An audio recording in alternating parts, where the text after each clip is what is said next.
Hello दोस्तों, मैं कामनी प्रजापति आप सभी का केआर क्लासेस में स्वागत करती हूँ। अब से पहले वीडियो में मैंने आपको रॉयल्टी अकाउंट का कॉन्सेप्ट बताया था और रॉयल्टी अकाउंट में एनालिसिस टेबल बनानी सिखाई थी। आज मैं उस एनालिसिस टेबल से आपको अकाउंट सिखाने जा रही हूँ। इसमें 3 अकाउंट्स बनाए जाते हैं। पहला होता है रॉयल्टी अकाउंट, सेकंड होता है लैंडलॉर्ड अकाउंट और थर्ड होता है शॉर्ट वर्किंग अकाउंट। खाते बनाने से पहले मैं आपको एक एंट्री बता देती हूँ। उस एंट्री से खाते बनाने बहुत ही इजी हो जाएंगे। तो देखो, एक एंट्री आपको याद रखनी है, royalty account debit, short working account debit to landlord account. देखो, ये 3 खाते बनाए जाएंगे इसमें, एक तो रॉयल्टी और शॉर्ट वर्किंग और लैंडलॉर्ड। हमारा एंट्री में रॉयल्टी कहाँ लिखा हुआ है? डेबिट में। तो इसका मतलब हमारे खाते की स्टार्टिंग डेबिट से होगी। डेबिट से स्टार्टिंग होगी। रॉयल्टी का जो भुगतान है वो किसके लिए किया जाएगा? लैंडलॉर्ड के लिए। देखो, रॉयल्टी कहाँ पर है? डेबिट में है। तो हम जिस चीज़ का खाता बनाते हैं उसका नाम तो हम लिखते नहीं हैं। रॉयल्टी डेबिट में है तो हम डेबिट से स्टार्टिंग करेंगे, लेकिन नाम किसका लिखेंगे? क्रेडिट वाले का। क्रेडिट में क्या लिखा हुआ है? Landlord, to landlord. यहाँ लिख देंगे सन 2013। अब हम यहाँ अपनी टेबल में देखेंगे 2013 में रॉयल्टी कितनी दे रखी है? 20,000 रुपये। तो हम यहाँ लिख देंगे 20,000 रुपये। अब हम इसका इधर आंसर निकाल देंगे। इसका आंसर P&L के नाम से निकलता है, by profit and loss account 20,000 रुपये, और इसे डबल लाइन से बंद कर देंगे। तो ये हमारी पहली साल का काम ख़त्म हो गया। अब देखो, सेकंड है 2014। 2014 की रॉयल्टी कितनी है? 1,40,000 रुपये। तो हम बिल्कुल ऐसे ही करेंगे। इसमें भी टू में लिखेंगे लैंडलॉर्ड 1,40,000 रुपये, और यहाँ सन लिख देंगे 2014। यहाँ लिख दी 2014, by profit and loss account 1,40,000 रुपये। तो ये हमारी सेकेंड ईयर का भी हो गया। अब नेक्स्ट सन क्या है?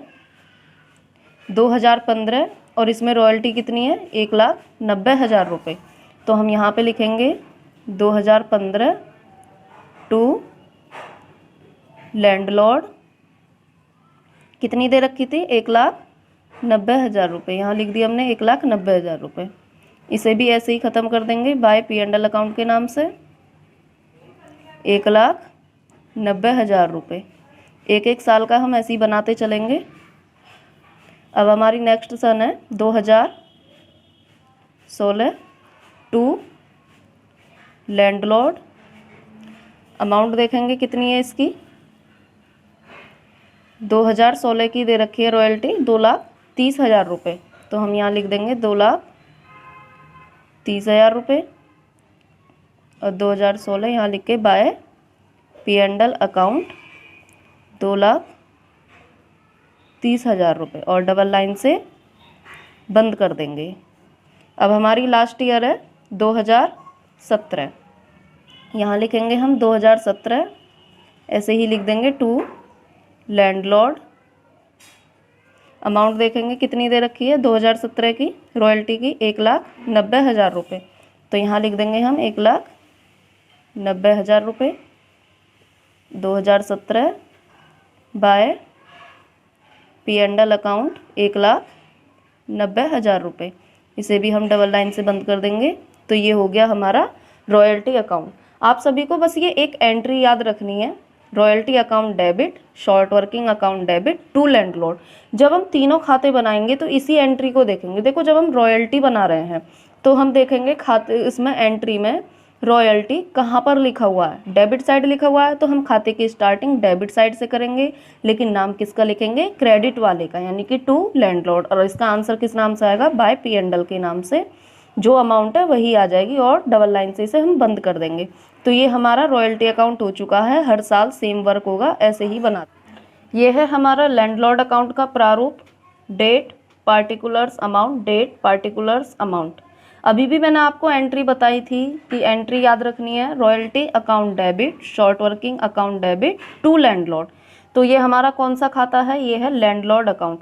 देखो लैंडलॉर्ड अकाउंट बना रहे हैं तो लैंडलॉर्ड का नाम तो लिखेंगे नहीं, लैंडलॉर्ड कहाँ पर है, क्रेडिट साइड है, तो हमें क्रेडिट साइड स्टार्टिंग करनी है, लेकिन नाम किसका लिखना है, डेबिट वाले का। तो हम स्टार्टिंग कर देंगे 2013 by royalty account by short working account. तो हम टेबल में देखेंगे अमाउंट कितनी है हमारी, रॉयल्टी के कितने रुपए हैं, 20,000 रुपये, और शॉर्ट वर्किंग के कितने हैं, 1,50,000 रुपये। तो रॉयल्टी के लिख देंगे 20,000 रुपये और शॉर्ट वर्किंग के लिख देंगे 1,50,000 रुपये। तो ये हो गए हमारे 1,70,000 रुपये। देखो बाय की साइड तो हमें बिल बनाना होता है, रॉयल्टी और शॉर्ट वर्किंग को मिलाकर बाय की साइड तो बिल बनाया जाता है, और टू की साइड में लैंडलॉर्ड को पेमेंट की जाती है। तो ये हो गए 1,70,000 रुपये। पेमेंट कर देंगे हम कैश के नाम से टू कैश अकाउंट 1,70,000 रुपये। हम यहाँ पर इसे कैश के नाम से भी लिख सकते हैं और बैंक के नाम से भी लिख सकते हैं। तो अब ये 2013 का काम हो गया। अब नेक्स्ट ईयर में चलते हैं हम 2014। ऐसे ही स्टार्टिंग कर देंगे by royalty account by short working account. अब हम चेक करेंगे हमारी रॉयल्टी कितनी दे रखी है, 1,40,000 रुपये, और शॉर्ट वर्किंग कितनी दे रखी है, 30,000 रुपये। तो हम रॉयल्टी के लिख देंगे यहाँ पे 1,40,000 रुपये और शॉर्ट वर्किंग के लिख देंगे 30,000 रुपये। तो बाय की साइड में हमने बिल बना दिया। बिल कितने का बना, 1,70,000 रुपये। तो हमने दोनों तरफ लिख दिए 1,70,000 रुपये। अब ये हमने टू की साइड पेमेंट कर दी, टू कैश अकाउंट 1,70,000 रुपये 2014। देखो हम यहाँ से भी अपना खाता चेक कर सकते हैं कि सही है या नहीं है। देखो फर्स्ट ईयर में हमने पेमेंट कितनी करी थी, 1,70,000, तो देखो यहाँ पे 1,70,000 रुपये ही आया है। सेकेंड ईयर में हमारी पेमेंट कितनी हुई है, 1,70,000 रुपये की, देखो यहाँ पर भी 1,70,000 रुपये। अब हमारी नेक्स्ट ईयर आती है 2015। यहाँ पे लिख देंगे हम बाय रॉयल्टी अकाउंट, और क्या लिखा जाता है, बाय शॉर्ट वर्किंग। लेकिन हम देखो यहाँ पर देखते हैं रॉयल्टी कितनी है हमारी, 1,90,000 रुपये। देखो शॉर्ट वर्किंग नहीं है इसमें, इसमें दे रखा है रिकूप।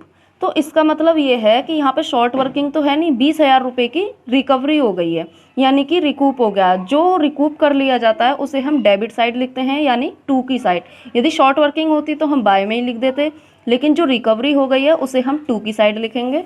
तो रॉयल्टी के लिख दिए हमने यहाँ पे 1,90,000 रुपये, और जो रिकवरी हो गई है उसे हम यहाँ लिख देंगे शॉर्ट वर्किंग के ही नाम से 20,000 रुपये। अब हम टोटल कर देंगे 1,90,000 रुपये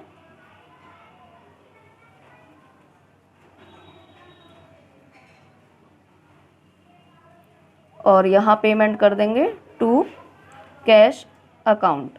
ये है 2015। देखो 20,000 रुपये की रिकवरी होगी तो हम क्या करेंगे, 20,000 रुपये काट कर पेमेंट करेंगे, यानी कि 1,90,000 में से 20,000 रुपये काट कर कितने रुपए की पेमेंट की जाएगी, 1,70,000 रुपये की। हम यहाँ चेक कर सकते हैं हमारी थर्ड पेमेंट कितनी थी, 1,70,000 रुपये, यानी कि हमारा खाता अभी तक बिल्कुल ठीक है। अब हमारी नेक्स्ट ईयर है 2016। ऐसे ही हम यहाँ पर लिख देंगे बाय रॉयल्टी अकाउंट। रॉयल्टी की अमाउंट चेक करेंगे कितनी दे रखी है, 2,30,000 रुपये। तो हम यहाँ लिख देंगे 2,30,000 रुपये। अब देखो इसमें शॉर्ट वर्किंग है क्या, शॉर्ट वर्किंग नहीं है इसमें भी क्या है, 60,000 रुपये का रिकूप हो गया। तो जो रिकूप हो गया उसे हम कहाँ लिखेंगे, टू की साइड लिखेंगे। किस नाम से, शॉर्ट वर्किंग अकाउंट के नाम से। कितने का रिकूप हुआ था, 60,000 रुपये का, 2016। अब हम आंसर निकाल देंगे। ये हमारा 2,30,000 रुपये का बिल बन गया। इधर 2,30,000 रुपये हमने यहाँ पर लिख दिए। अब देखो 2,30,000 रुपये में से 60,000 रुपये काट कर पेमेंट की जाएगी, तो कितने की पेमेंट की जाएगी, 1,70,000 रुपये की। अब हम नेक्स्ट ईयर में आ गए, लास्ट है ये हमारी 2017। यहाँ पर भी हम लिख देंगे बाय रॉयल्टी अकाउंट। अब हमारी नेक्स्ट ईयर है और हम यहाँ चेक कर लेंगे रॉयल्टी कितनी है हमारी, 1,90,000 रुपये। तो यहाँ पर हम लिख देंगे 1,90,000 रुपये।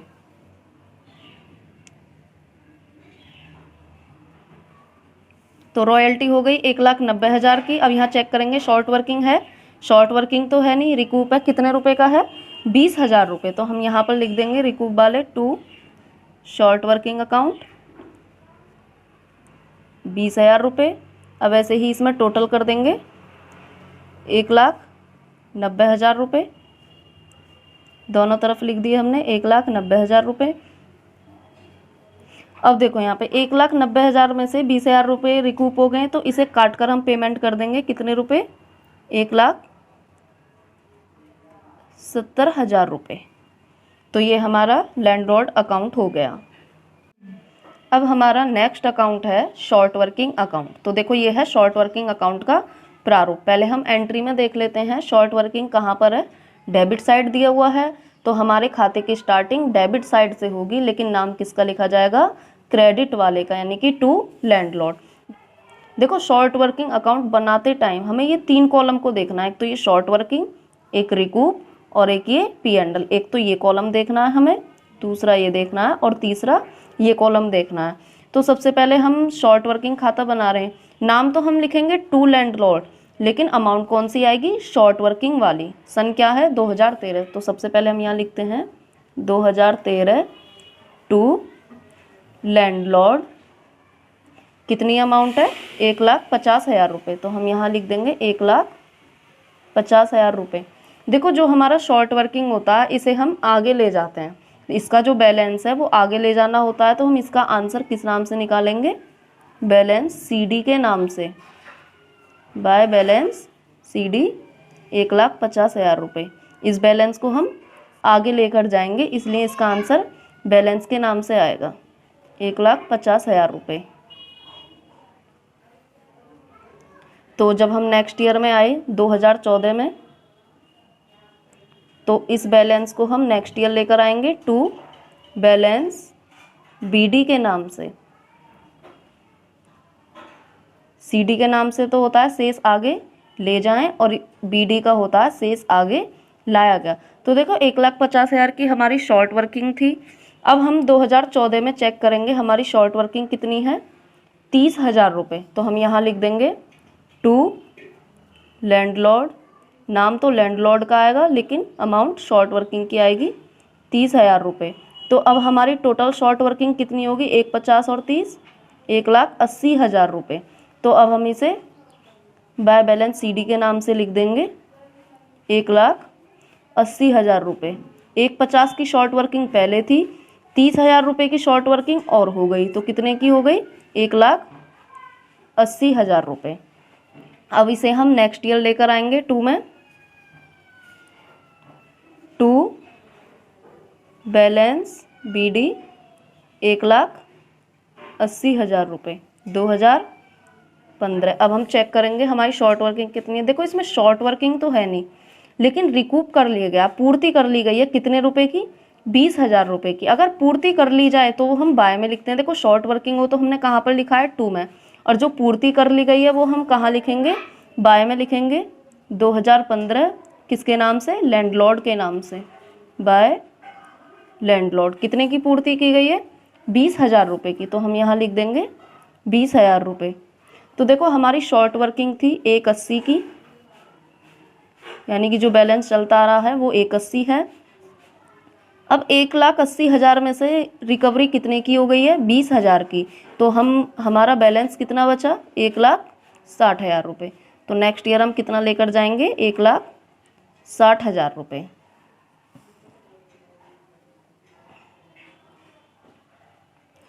यहाँ पर आएगा टू बैलेंस BD 1,60,000 रुपये 2016। अब हम शॉर्ट वर्किंग चेक करते हैं। शॉर्ट वर्किंग है इसमें नहीं है, लेकिन क्या दे रखा है रिकूप कर लिया गया कितने रुपए 60,000 रुपये। तो हम यहाँ लिखेंगे बाय की साइड, बाय लैंडलॉर्ड 60,000 रुपये। अब देखो इसी साल हमारा, मैंने बताया था आपको 3 कॉलम याद रखने हैं, तो रिकूप के हमने लिख दिए। अब इसी साल हमारा क्या दे रखा है अनरिकूप्ड भी तो दे रखा है, या हम उसे P&L के नाम से ही बोल सकते हैं 70,000 रुपये। तो ये भी हमारा बाय में आएगा, बाय P&L 70,000 रुपये।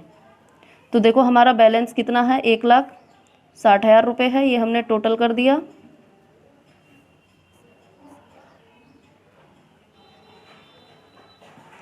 बैलेंस है हमारा 1,60,000 रुपये, टोटल कर दिया ये हमने दोनों तरफ।